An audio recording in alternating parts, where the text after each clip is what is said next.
बिस्मिल्लाहिर्रहमानिर्रहीम। अस्सलाम वालेकुम स्टूडेंट्स। आज हम करने जा रहे हैं 9th क्लास तर्जुमातुल कुरान की अगली सूरत नंबर 11 है हमारे पास सूरह लुकमान। और इससे पहले हम लोगों ने तमाम 10 सूरतों को जो है मुकम्मल तौर पे हम लोगों ने पढ़ा और उसको अच्छी तरह से देखा। तो आज का जो लेसन है और आज की जो वीडियो है वो हमारे पास है सूरह लुकमान पे, और अपने उसी तरीक़ेकार के मुताबिक सबसे पहले रीड आउट करेंगे, उसके बाद हम लोग एक्सरसाइज पे जाएंगे, उसमें शॉर्ट आंसर्स, MCQs और लॉन्ग आंसर्स को डिस्कस करेंगे। और लास्ट पे हम लोग देखेंगे कुछ इल्मी और अमली नुकात और आयात हमने कितनी करनी है और या बिल्कुल नहीं करनी, ये भी हम लोग देखेंगे। तो सूरह लुकमान से आज हम स्टार्ट करने जा रहे हैं। सबसे पहले है हमारे पास उसका तारुफ। सूरह लुकमान, पेज नंबर आपके पास 137। सूरह लुकमान मक्की सूरत है, इसको मार्क कर लीजिए, ये आपके पास MCQs के लिए बहुत इंपॉर्टेंट है। इसमें 34 यानी कि 34 आयात हैं, ये भी आप मार्क कीजिए MCQs के लिए। नेक्स्ट आ जाता है हमारे पास तारुफ। सूरह लुकमान मक्की दौर में उस वक्त नाजिल हुई जब कुफार मक्का की मुखालफत अपने अरूज पर थी। वो मुख्तलिफ हीलों, बहानों और पुरतशद्दुद कार्रवाइयों से इस्लाम की नशर व इशात का रास्ता रोकने की कोशिशें कर रहे थे। ये मार्क कीजिए कि सूरह लुकमान मक्की दौर में उस वक्त नाजिल हुई जब कुफार मक्का की मुखालफत अपने अरूज पर थी। या आपसे शॉर्ट आंसर में पूछा जा सकता है कि सूरह लुकमान किस दौर में नाजिल हुई, तो आप ये तो बताएंगे कि वो मक्की सूरत है, मक्की दौर में नाजिल हुई, लेकिन उस वक्त नाजिल हुई जब कुफार मक्का की मुखालफत अपने अरूज पर थी। और मुखालफत में हमारे पास क्या क्या आ जाते हैं? हीले, बहाने, पुरतशद्दुद कार्रवाइयों से इस्लाम की नशर व इशात का रास्ता रोकने के लिए जो कार्रवाइयाँ उन्होंने की वो उनकी मुखालफत थी। इस सूरत में चूँकि हज़रत लुकमान की अपने बेटे को नसीहतों का तस्करा है, इसलिए इस सूरत का नाम सूरह लुकमान रखा गया है। ये आपके पास बहुत इंपॉर्टेंट है कि सूरह लुकमान का नाम क्यों दिया गया, क्योंकि इसमें उन्होंने अपने बेटे को कुछ नसीहतें की थी, इस वजह से इसका जो नाम है वो सूरह लुकमान रखा गया। और क्या नसीहतें की थी ये आगे हम इंशाल्लाह नेक्स्ट पैराग्राफ में मज़ामीन वाले पार्ट में डिस्कस करेंगे। हज़रत लुकमान अहले अरब में एक बड़े अक्लमंद और दानिश्वर की हैसियत से मशहूर थे। इनकी हकीमाना बातों को अहले अरब बहुत वज़न देते थे, यहाँ तक कि शायरों ने अपने अशार में इनका एक हकीम यानी दाना की हैसियत से तज़किरा किया है। कुरान मजीद ने इस सूरत में ये वाज़िया फरमाया है कि हज़रत लुकमान जैसे हकीम और दानिश्वर जिनकी अक्ल और हिकमत का तुम भी लोहा मानते हो, वो भी तौहीद के कायल थे। इस्तेमाल कीजिए, आपसे पूछा जा सकता है कि हज़रत लुकमान किस चीज़ के कायल थे, तो उसका आंसर हमारे पास क्या आएगा? तौहीद के कायल थे। उन्होंने अल्लाह ताला के साथ कोई शरीक मानने को जुल्म अजीम यानी बहुत बड़ा जुल्म करार दिया था और अपने बेटे को नसीहत की थी कि तुम कभी शिर्क मत करना। लास्ट पे हमारे पास है खुलासा। सूरह लुकमान का खुलासा तौहीद के दलाइल, किरदार साजी और आखिरत की याद दहानी है। ये हमारे पास हो गया तारुफ। नेक्स्ट आ जाता है हमारे पास मज़ामीन। सूरह लुकमान के शुरू में कुरान मजीद से फ़ायदा उठाने वालों के उसाफ बयान किए गए हैं। इसे मार्क कीजिए, ये हमारे पास MCQs के लिए इंपॉर्टेंट है, इसे अंडरलाइन कर लीजिए। आपसे पूछा जा सकता है कि कुरान मजीद में सूरह लुकमान के शुरू में किसके औसाफ बयान किए गए हैं? कुरान मजीद से फ़ायदा उठाने वालों को। फिर हज़रत लुकमान की वो नसीहतें हैं जो उन्होंने अपने बेटे को फरमाई। उन्होंने अपने बेटे से कहा, अब वही नसीहतें आगे हमारे पास उन्होंने एक्सप्लेन किया कि क्या क्या नसीहत उन्होंने अपने बेटे को की थी। ऐ मेरे प्यारे बेटे, कभी शिर्क मत करना, नमाज कायम करते रहना, खुद अमल करते हुए दूसरों को भी अच्छे काम का हुक्म देना और बुरे काम से मना करना। अगर कोई मुसीबत आ जाए तो उस पर सब्र करना, लोगों से अच्छे तरीके से पेश आना, ज़मीन पर अकड़ अकड़ कर मत चलना, बल्कि ज़िंदगी के दूसरे मामलात की तरह चलते हुए भी मियाना रवि अख्तियार करना।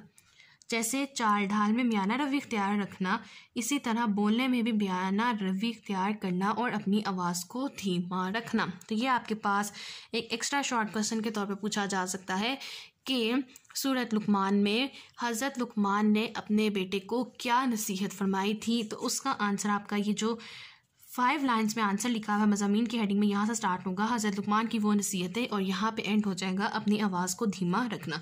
तो ये मार्क कीजिए, ये हमारे पास एक इम्पॉर्टेंट शॉर्ट आंसर बन सकता है। नेक्स्ट आ जाते हैं पेज नंबर 138। सूरह लुकमान में अल्लाह ताला की तौहीद, कुदरत और सफ़ात को दलाइल से साबित किया गया है। सूरत इसके आखिर में अल्लाह ताला के इल्म की वसअत का बयान है। नेक्स्ट आ जाता है हमारे पास इल्मी और अमली नुकात, और ये हमारे पास, मैंने आपको डे 1 से बताया कि ये हमारे पास MCQs और शॉर्ट आंसर्स दोनों के लिए बहुत ज़्यादा इंपॉर्टेंट है। तो आप लोगों ने इल्मी और अमली नुकात को बहुत तवज्जो के साथ, बहुत डिटेल के साथ, बहुत अच्छी तरह से इनको तैयार करना है। सूरह लुक़मान का मुताला करने से जो इल्मी और अमली नुकात मालूम होते हैं, इनमें से कुछ ही हैं। नंबर 1, हिकमत और दनाई का तकाजा है कि सबसे बड़े मोहसिन अल्लाह ताला का शुक्र अदा किया जाए। शिर्क सबसे बड़ा जुल्म है। हमें अपने बाप दादा की अंधी पैरवी की बजाय इस शख्स की पैरवी करनी चाहिए जो अल्लाह ताला की तरफ रुजू करने वाला हो। इसे माँ कीजिए, ये एक MCQ बन सकता है हमारे पास, इंपॉर्टेंट MCQ। इंसान का हर अमल महफूज है और क़यामत के दिन इनका नतीजा निकल कर रहेगा। हिकमत और दनाई का तकाजा है कि अल्लाह ताला से ताल्लुक़ कायम किया जाए, भलाई का हुक्म दिया जाए, बुराई से मना किया जाए और जो मसाइब आए उन पर सब्र किया जाए। हमें आजी और इनकसार इख्तियार करनी चाहिए क्योंकि तकब्बुर और शेखी बिगाड़ने से अल्लाह ताला ने मना फरमाया है। हमें अपनी ज़िंदगी के तमाम मामलात में मियाना रवि इख्तियार करनी चाहिए। इसे मार्क कीजिए, ये हमारे पास MCQ इंपॉर्टेंट है और ये आपका एक्सरसाइज का भी MCQ है। तो ये हमारे पास रीडिंग हो गई जिसमें हम लोगों ने तारुफ, मज़ामीन और इल्मी और अमली नुकात की रीडिंग देखी और इसको देखा कि किस तरह हमारे पास इन 3 टॉपिक्स में MCQs और शॉर्ट आंसर्स क्रिएट हो सकते हैं। आगे आ जाती है हमारे पास सूरह लुक़मान और इसकी आप लोगों ने आयात कोई भी तैयार नहीं करनी, कोई आयात आपने इसमें से तैयार नहीं करनी। किसी भी आयत का बामुहावरा तर्जुमा एग्जाम में आपसे नहीं पूछा जाएगा। सिर्फ आपने इसको MCQs के लिए देखना है। सूरह लुक़मान मक्की सूरत है, इसके रुकू 4 हैं और इसकी आयात 34 आयात है। सिर्फ इन चीज़ों को आप लोगों ने MCQs के लिए तैयार करना है और इसमें से आयत जो है वो आप लोगों ने कोई तैयार नहीं करनी। नेक्स्ट आ जाते हैं अपनी मशक की तरफ। मशक में हमारे पास 3 चीज़ें होती हैं, मुख्तसर जवाब, दुरुस्त जवाब की निशानदेही और हमारे पास आ जाता है तफसीली जवाब। तो इसको भी देख लेते हैं। दुरुस्त जवाब की निशानदेही कीजिए, पेज नंबर 143 पे है आपकी एक्सरसाइज। नंबर 1, हज़रत लुक़मान अहले अदब में मशहूर थे, हकीम और दाना। नंबर 2, हज़रत लुक़मान ने नसीहतें की अपने बेटे को। नंबर 3, हज़रत लुक़मान ने शिर्क को करार दिया जुल्म अजीम। हज़रत लुक़मान ने अपने बेटे को नसीहत की कि ज़मीन पर मत चलना, अक्कड़ अक्कड़ कर। नंबर 5, हमें अपनी ज़िंदगी के तमाम मामलात में इख्तियार करनी चाहिए मियाना रवि। नेक्स्ट आ जाते हैं हमारे पास मुख्तसर जवाबात और पहला सवाल है, सूरह लुक़मान को ये नाम क्यों दिया गया? और आंसर है हमारे पास पेज नंबर 137, हेडिंग है आपके पास तारुफ और थर्ड लाइन में इसका आंसर है। थर्ड लाइन है हमारे पास, इस सूरत में चूँकि हज़रत लुक़मान की अपने बेटे को नसीहतों का तज़किरा है इसलिए इस सूरत का नाम सूरह लुक़मान रखा गया है। तो ये 2 लाइन्स हमारे पास फर्स्ट शॉर्ट का आंसर है, इसे मार्क कर लीजिए। नंबर 2, हज़रत लुक़मान कौन थे? फर्स्ट क्वेश्चन के बिल्कुल नीचे हमारे पास सेकंड शॉर्ट का आंसर स्टार्ट हो जाएगा।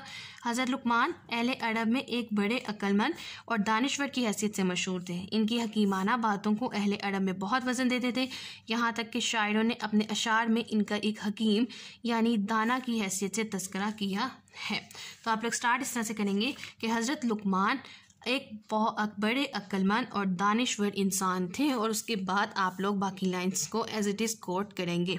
स्टार्ट आपने कैसे करना है कि हज़रत लुक़मान एक बहुत बड़े अक्लमंद और दानिश्वर इंसान थे, इस तरह से आपने स्टार्ट करके और बाकी जो 2 लाइन्स है वो एज इट इज़ आपने लिख देनी है।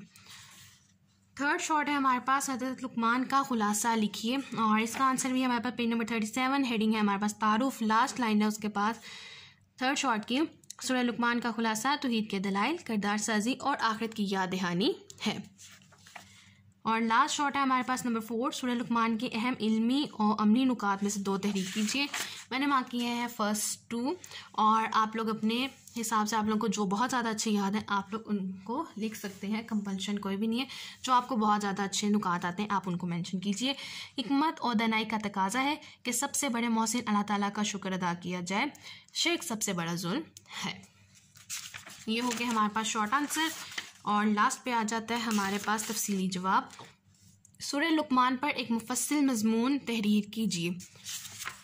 और मुफस्सिल मज़मून जो मैंने इस दफ़ा सूरह लुक़मान के लिए तैयार किया है वो मैंने विद हेडिंग्स तैयार किया है ताकि आपका जो बोर्ड के लिए क्वेश्चन का आंसर है वो ज़्यादा प्रेजेंटेबल फॉर्म में आ सके। और आप लोग खुद भी क्रिएट कर सकते हैं हेडिंग, मज़ीद अगर हेडिंग्स आप लोग सब हेडिंग्स क्रिएट करना चाहते हैं और आप लोग क्रिएट कर सकते हैं तो आप लोग ज़रूर कीजिए।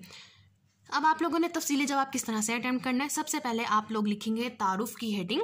तारुफ की हेडिंग में आपने लिखना है सूरह लुक़मान मक्की सूरत है, इसमें 34 आयात हैं। ये आपने लिख दिया तारुफ। उसके बाद आप हेडिंग देंगे मक्की दौर में नज़ूल, और इस हेडिंग में आपने ये पूरा पैराग्राफ लिख देना है। सूरह लुकमान मक्की दौर में उस वक्त नाजिल हुई, यहाँ से आप स्टार्ट करेंगे और आप एंड करेंगे सूरत का नाम सूरह लुकमान रखा गया। यहाँ पे आपकी हेडिंग एंड होगी। पहले आप हेडिंग दे दें तारुफ। तारुफ में आप लिखेंगे सूरह लुकमान मक्की सूरत है, इसमें 34 आयात हैं। उसके बाद आप हेडिंग दो मक्की दौर में नज़ूल, और ये पूरा पैराग्राफ आपके पास इस हेडिंग में आ जाएगा। उसके बाद आप हेडिंग देंगे हज़रत लुकमान हकीम और दानिश्वर, ये आपने हेडिंग दे दी। और उसके बाद आपने लिखना है ये पूरा पैराग्राफ। हज़रत लुकमान अहले अरब में एक बड़े अक्लमंद और दानिश्वर की हैसियत से मशहूर थे। यहाँ से आप स्टार्ट करोगे और एंड आपका हो जाएगा, यानी बहुत बड़ा जुल्म करार दिया था और अपने बेटे को नसीहत की थी कि तुम कभी शिरक मत करना। यहाँ पे आपका ये वाला पार्ट एंड हो जाएगा। फिर आप हेडिंग दोगे खुलासे की। सूरह लुकमान का खुलासा तौहीद के दलाइल, किरदार साजी और आखिरत की याद दहानी है। ये आपने हेडिंग दे के खुलासा लिख दिया। उसके बाद आप हेडिंग दोगे मज़ामीन की। मज़ामीन में आप लिखोगे सूरह लुकमान के शुरू में कुरान मजीद से फ़ायदा उठाने वालों के औसाफ बयान किए गए हैं। सिर्फ आपने एक लाइन लिख दी मज़ामीन की हेडिंग में। फिर आप नीचे आओ, नीचे आपने हेडिंग देनी है हज़रत लुकमान की नसीहतें, ठीक है, क्योंकि हमने लिखना तो एज इट इज़ पूरा चैप्टर को ही हमने लिखना है लॉन्ग आंसर में, तो क्यों ना उसको ज़्यादा प्रेजेंटेबल बनाने के लिए हम लोग उसकी हेडिंग्स क्रिएट कर सकें, ताकि हमारा आंसर ज़्यादा प्रेजेंटेबल हो सके और हमें ज़्यादा से ज़्यादा मार्क्स मिल सकें। तो हमने जो सिर्फ तीन हेडिंग्स दे के आंसर लिखना है, उसकी बजाय हम लोग ज़्यादा हेडिंग्स दे के आंसर लिखेंगे, ताकि एग्जामिनर को पेपर अच्छा लगे, प्रेजेंटेबल लगे और वो आपको मार्क्स ज़्यादा से ज़्यादा दे। नेक्स्ट आपकी हेडिंग आ जाएगी हज़रत लुकमान की नसीहतें, और इसमें ये पूरा पैराग्राफ आएगा जो मैंने आपको एज अ शॉर्ट आंसर भी मार्क करवाया है, एक्स्ट्रा शॉर्ट आपसे जो पूछा जा सकता है। तो ये उसमें पूरे 5 लाइन्स हज़रत लुकमान की वो नसीहतें हैं जो उन्होंने अपने बेटे को फरमाई। यहाँ स्टार्ट करोगे और एंड आप करोगे इसी तरह बोलने में भी मियाना रवैया इख्तियार करना और अपनी आवाज़ को धीमा रखना। ये आपके एंड हो जाएगा। नेक्स्ट पेज पे आओगे, नेक्स्ट पेज पे आप हेडिंग दोगे वुसअत इल्म, जो लास्ट फर्स्ट 2 लाइंस लिखी हुई है नेक्स्ट पेज पे। वुसअत इल्म की हेडिंग दोगे हज़रत लुकमान में अल्लाह ताला की तौहीद, कुदरत और सफ़ात को दलाइल साबित किया गया है। सूरत इसके आखिर में अल्लाह ताला के इल्म की वुसअत का बयान है, ये आपने लिख दिया। फिर आप हेडिंग दोगे इल्मी और अमली नुकात, और इसमें ये सारे इल्मी और अमली नुकात आप लिखोगे जो 6 to 7 पॉइंट्स उन्होंने यहाँ पे मेंशन किए हुए हैं। तो आपका जो तफसीली जवाब है सूरह लुकमान के ऊपर वो मुकम्मल हो जाएगा। तो ये हम लोगों ने किया हेडिंग्स के साथ, और इंशाअल्लाह ताला रिवीजन सेशन में मैं मज़ीद हेडिंग्स को क्रिएट करूँगी, चाहे वो तर्जुमातुल कुरान की है या आप लोगों की दूसरी इस्लामियत की बुक की होंगी। तो अगर किसी स्टूडेंट को हेडिंग्स देख के लिखने में मुश्किल आती है या वो नहीं लिख सकता, हेडिंग्स याद नहीं होती या क्रिएट नहीं की जा सकती, तो सिंपली कोई कंपल्शन नहीं है हेडिंग्स की। आप लोग तारुफ की हेडिंग दो, मज़ामीन की हेडिंग दो, खुलासे की हेडिंग दो और इल्मी और अमली नुकात की हेडिंग दो। आपका लॉन्ग आंसर तब भी ठीक है, कोई मसला नहीं होगा। मैंने ये हेडिंग सिर्फ आप लोगों को इसलिए लिखवाई हैं ताकि आप लोग ज़्यादा से ज़्यादा मार्क्स गेन कर सको, क्योंकि ये बिल्कुल न्यू सब्जेक्ट है जो कि इसी साल लॉन्च किया गया है। तो हम लोगों ने इसको मज़ीद से मज़ीद मॉडिफाई करना है ताकि हम लोग ज़्यादा से ज़्यादा मार्क्स इसमें गेन कर सकें। और ये बहुत मार्क्स गेनिंग सब्जेक्ट है, इसको बहुत अच्छी तरह तैयार कीजिए। हर सारा जो पेपर है वो इसी बुक के अंदर से आएगा, कोई आपसे आउट ऑफ सिलेबस जो चीज़ है वो नहीं पूछी जाएगी। बहुत मार्क्स गेनिंग सब्जेक्ट है, इसको बहुत अच्छी तरह तैयार कीजिए। सब कुछ बुक में से है, कुछ भी आउट ऑफ सिलेबस नहीं होगा। तो हेडिंग्स के साथ लिखते हो तो वेल एंड गुड, और अगर आप नहीं लिखते तब भी कोई उसमें कोई डिडक्शन, कोई मसला, कोई मसाइल क्रिएट नहीं होगा। तो ये मुझे उम्मीद है कि आप लोगों को आज का लेक्चर समझ आया होगा। इन केस कोई क्वेश्चन है, कोई क्वारी है या कोई ऐसी चीज़ जो आप लोगों को समझ में नहीं आई तो आप मुझसे कॉन्टैक्ट कर सकते हैं। ईमेल आईडी और इंस्टा आईडी मैंने आप लोगों को प्रोवाइड की हुई है। और लास्ट पे स्टूडेंट मेरी आप सबसे सिर्फ एक रिक्वेस्ट है, काइंडली प्लीज़ चैनल को सब्सक्राइब कीजिए, सपोर्ट कीजिए, ज़्यादा से ज़्यादा शेयर कीजिए ताकि जो टारगेट है 1000 सब्सक्राइबर्स का वो जल्द से जल्द मुकम्मल किया जा सके। Thank you.